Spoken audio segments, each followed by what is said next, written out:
So an inspirational manager, it seems, can make the world of difference to a football team.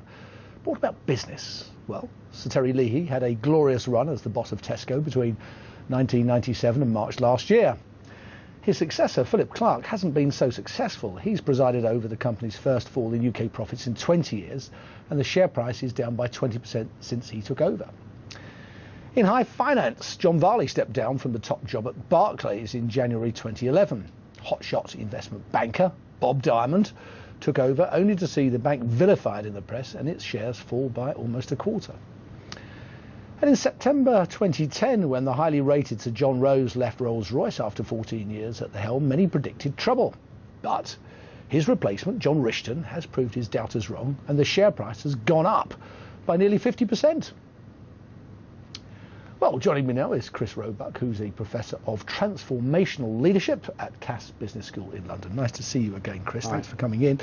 So the Chelsea team is the same, the stadium's the same, the fans are the same, and the owner is the same. There's Absolutely. Only one difference from that shambles of a couple of months ago. Indeed. It's the manager. It really must be.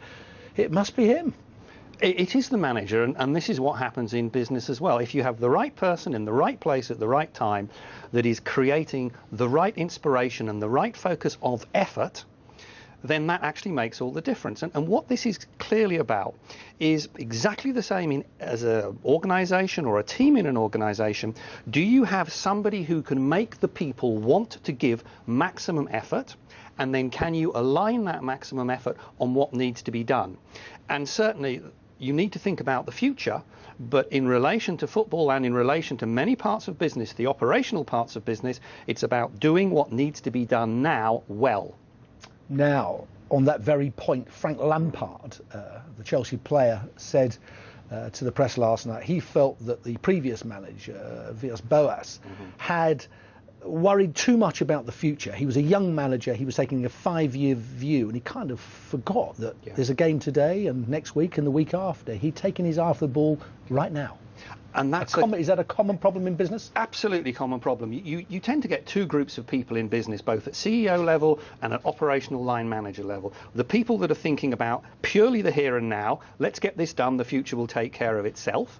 And then you get the group of people that are thinking about the great inspirational vision of the future whilst the present is falling to pieces. And actually, you either need someone who can do both, or within an organisation, what you really need is the CEO at the top, the senior leadership team creating the inspiration, the vision, the strategy, and the people at the bottom at operational level who are making it happen and getting the people enthusiastic about the vision that the CEO creates. Now, that's actually a problem, because it doesn't really matter how brilliant the CEO is. It doesn't matter if all the board have been to Harvard. If the other 90% of the organisation don't know where they're going, don't know why they're going there, and to be blunt, don't particularly care, it's not going to happen. So it has to be this partnership. In fairness to someone like Philip Clarke running Tesco with, I don't know how many employees, must be more than 100,000. Well over. By comparison, Di Matteo has to motivate a squad of, probably 22 players. Yes. Much more difficult for Philip Clarke to get that sort of brotherly love going, is it not, in a global company? I agree in some ways, but in other ways, let's be fair, bearing in mind the amount of money that those Chelsea players are getting each week. It's a lot of brotherly love exactly. there. So if they didn't score at all, they'd still be slightly better off than probably even Bob Diamond.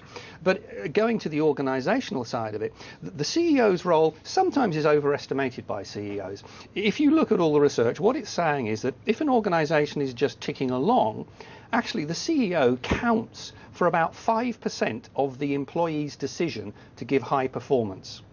80% of their decision to give high performance is based on what they think of their line manager and how good their line manager is.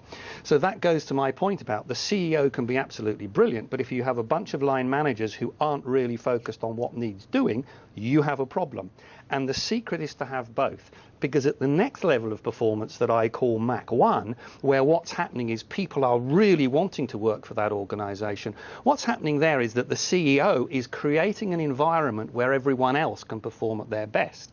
But at the next level that I describe as sort of Mach 2, The CEO is critical, because what's then happening is not only is everybody really wanting to do their best, but the CEO is making sure that that effort really hits the critical deliverables set out by the strategy.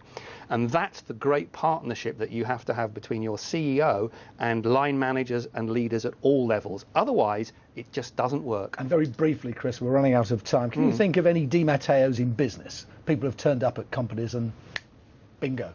Instant transformation. In some ways, you can look at some of the entrepreneurial people that have done that through Branson, or people in social media, etc. But it's about inspiration and people believing in the person at the top and what they're saying. So Terry Leahy, yes, that's why he was successful. Michael Rose, yes. But there comes a point in time where those people have to say, it's time to hand over to someone new. All right. Well, it's time for us to hand over for someone new almost now. Nice to see you, Chris. Thanks for coming in.